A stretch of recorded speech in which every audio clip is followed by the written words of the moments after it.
Dia 21, Gênesis 42, 18, 43, 34. No terceiro dia, José lhes disse: Sou um homem temente a Deus. Façam o que direi e viverão. Se são mesmo homens honestos, escolham um de seus irmãos para continuar preso. Os demais podem voltar para casa com cereais para seus parentes que estão passando fome.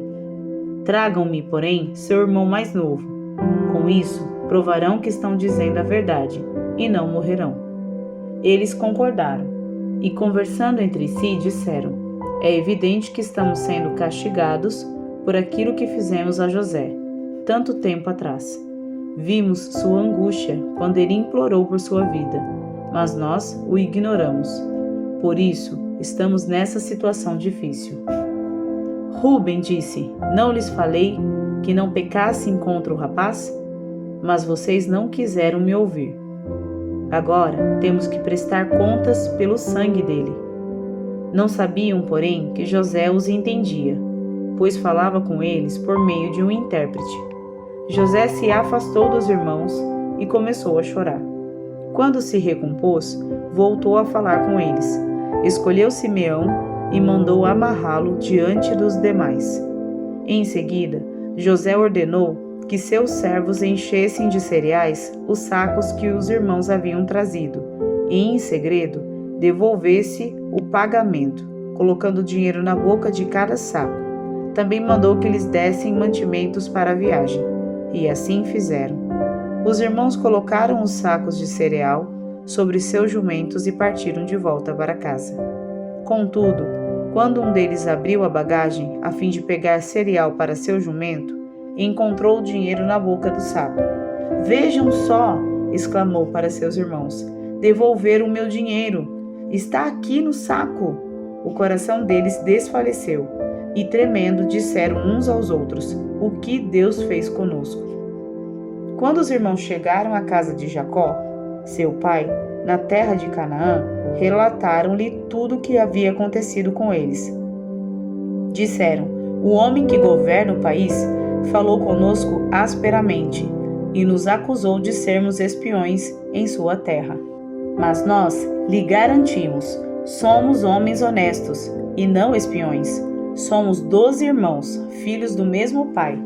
Um de nossos irmãos já não está conosco, e o mais novo está em casa com nosso pai, na terra de Canaã. Então o homem que governa o país disse: Saberei com certeza se vocês são homens honestos da seguinte forma: deixe um dos seus irmãos comigo e voltem para casa levando cereais para seus parentes que estão passando fome. Tragam-me, porém, seu irmão mais novo, e saberei que são homens honestos e não espiões. Então eu lhes devolverei seu irmão, e vocês poderão negociar livremente nesta terra. Ao esvaziarem os sacos, viram que dentro de cada um havia uma bolsa com dinheiro, do pagamento pelos cereais.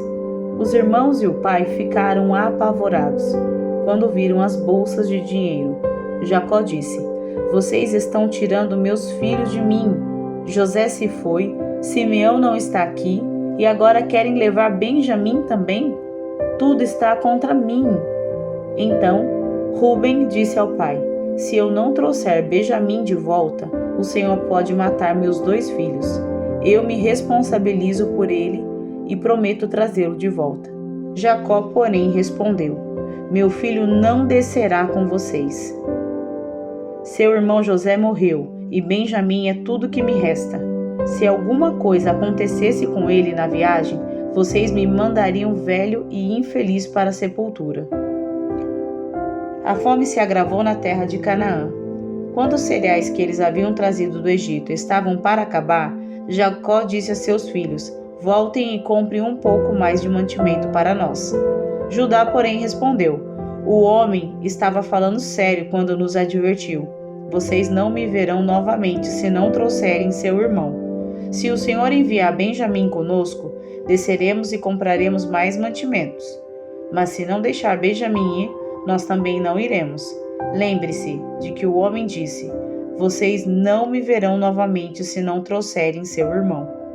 por que vocês foram tão cruéis comigo? Lamentou Jacó. Por que disseram ao homem que tinha outro irmão? Ele fez uma porção de perguntas sobre nossa família, responderam. Quis saber, seu pai ainda está vivo? Vocês têm outro irmão? Nós apenas respondemos às perguntas dele. Como poderíamos imaginar que ele diria, traga seu irmão? Judá disse a seu pai, deixe o rapaz ir comigo e partiremos. Do contrário, todos nós morreremos de fome. E não apenas nós, mas também nossos pequeninos. Garanto pessoalmente a segurança dele. O Senhor pode me responsabilizar se eu não trouxer de volta. Carregarei a culpa para sempre. Se não tivéssemos perdido todo esse tempo, poderíamos ter ido e voltado 2 vezes. Por fim, Jacó, seu pai, lhe disse, se não há outro jeito, pelo menos façam o seguinte, coloquem na bagagem os melhores produtos dessa terra, bálsamo, mel, especiarias e mirra, pistache e amêndoas, e leve de presente para o homem. Levem também o dobro do dinheiro que foi devolvido, pois alguém deve tê-lo colocado nos sacos por engano. Depois peguem seu irmão e voltem àquele homem. Que o Deus Todo-Poderoso lhe conceda misericórdia quando estiverem diante daquele homem, para que ele liberte Simeão e deixe Benjamim voltar. Mas, se devo perder meus filhos, que assim seja. Então os homens pegaram os presentes de Jacó e o dobro do dinheiro e partiram com Benjamim. Por fim, chegaram ao Egito e se apresentaram a José. Quando José viu Benjamim com eles, disse ao administrador de sua casa, estes homens almoçarão comigo ao meio-dia. Leve-os ao palácio, mate um animal e prepare um grande banquete. O homem fez conforme José ordenou e os levou ao palácio de José. Quando os irmãos viram que estavam sendo levados à casa de José, ficaram apavorados. É por causa do dinheiro que alguém colocou de volta nos sacos da outra vez que estivemos aqui, disseram uns aos outros. Ele planeja nos acusar de roubo e depois nos prender, nos tornar escravos e tomar nossos jumentos. À entrada do palácio, os irmãos se dirigiram ao administrador de José e lhe disseram, ouça, senhor, viemos ao Egito anteriormente para comprar mantimentos. No caminho de volta para casa, paramos para pernoitar e abrimos os sacos. Descobrimos que o dinheiro de cada um, a quantia exata que havíamos pago, estava na boca do saco. Trouxemos o dinheiro de volta. Aqui está. Também trouxemos mais dinheiro para comprar mantimentos. Não fazemos ideia de quem colocou o dinheiro nos sacos. Fiquem tranquilos, disse o administrador. Não tenham medo. Seu Deus, o Deus de seu pai, deve ter colocado esse tesouro nos sacos. Tenho certeza de que recebi seu pagamento. Depois disso, soltou Simeão e o levou até onde eles estavam. Em seguida, o administrador os conduziu para dentro do palácio de José. Deu-lhes água para lavar os pés e providenciou ração para seus jumentos. Quando foram avisados que almoçariam lá, os irmãos prepararam os presentes para a chegada de José ao meio-dia. Assim que José chegou em casa, entregaram-lhe os presentes que haviam trazido e curvaram-se até o chão diante dele. Depois de cumprimentá-los, José quis saber, como está seu pai, o senhor idoso do qual me falaram? Ainda está vivo? Sim, responderam eles. Nosso pai, seu servo, ainda está vivo e vai bem. E curvaram-se mais uma vez. Então José olhou para seu irmão Benjamim, o filho de sua mãe, e perguntou, este é o irmão mais novo de que vocês me falaram? E disse a Benjamim, Deus seja bondoso com você, meu filho. Muito emocionado por causa do irmão, José saiu depressa da sala. Foi para o quarto, onde chorou. Depois de lavar o rosto, voltou mais controlado e ordenou, tragam a comida. José foi servido em sua própria mesa e seus irmãos em uma mesa separada.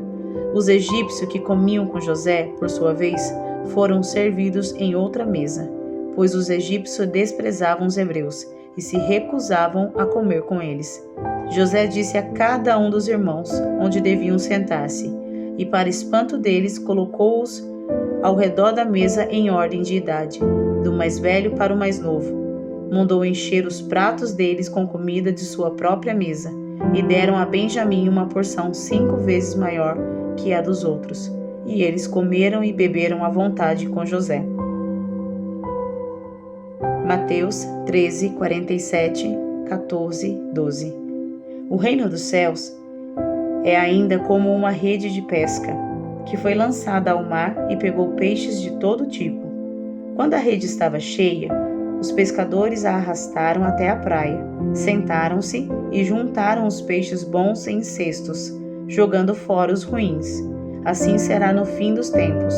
Os anjos virão, separarão os perversos dos justos e os lançarão na fornalha ardente, onde haverá choro e ranger de dentes.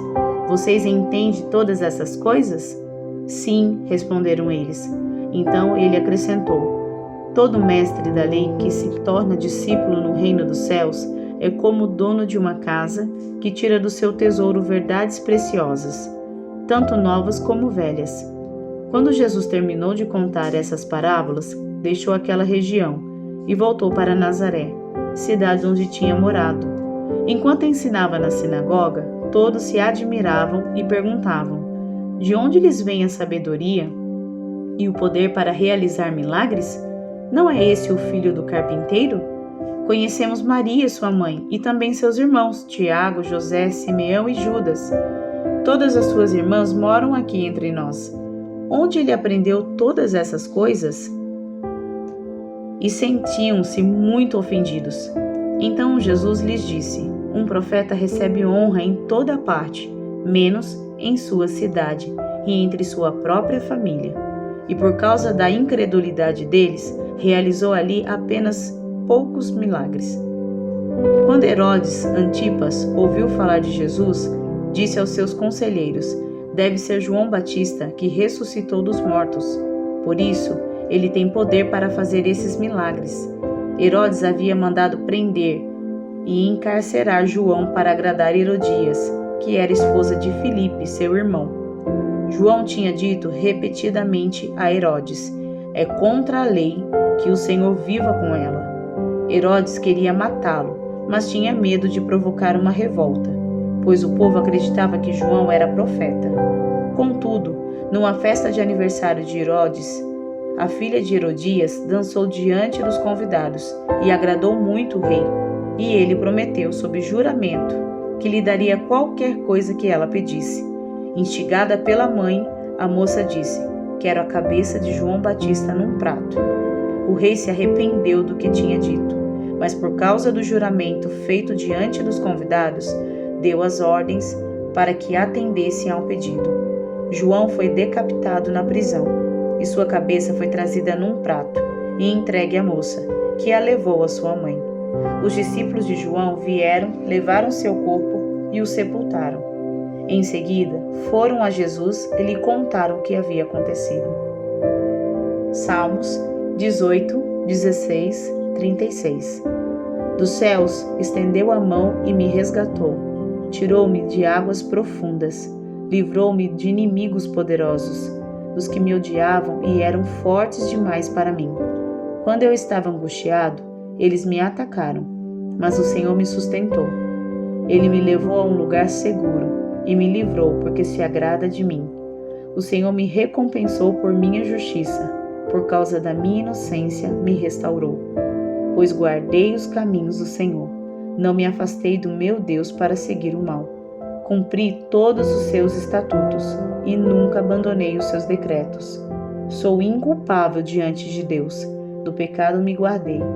O Senhor me recompensou por minha justiça. Ele viu minha inocência. Aos fiéis te mostrarás fiel, e aos íntegros mostrarás integridade. Aos puros te mostras puro, mas aos perversos te mostras astuto. Livras os humildes, mas humilhas os orgulhosos. Mantens acesa minha lâmpada. O Senhor meu Deus ilumina minha escuridão. Com tua força posso atacar qualquer exército. Com o meu Deus posso saltar qualquer muralha. O caminho de Deus é perfeito. As promessas do Senhor sempre se cumprem. Ele é escudo para todos que nele se refugiam. Pois quem é Deus senão o Senhor? Quem é a rocha firme senão o nosso Deus? Deus me reveste de força e me remove os obstáculos de meu caminho. Torna meus pés ágeis como os da corça e me sustenta quando ando pelos montes. Treina minhas mãos para a batalha e fortalece meus braços para vergar o arco de bronze. Tu me deste teu escudo de vitória, tua mão direita me sustenta, teu socorro me engrandece. Abriste um caminho largo para meus pés, de modo que não vacilem. Provérbios 4, 7, 10. Adquirir sabedoria é a coisa mais sábia que você pode fazer. Em tudo mais, aprenda a ter discernimento. Se você der valor à sabedoria, ela o engrandecerá. Abrace-a e ela o honrará. Ela lhe colocará uma bela grinalda na cabeça e o presenteará com uma linda coroa. Meu filho, ouça minhas palavras e ponha-as em prática, e terá uma vida longa e boa.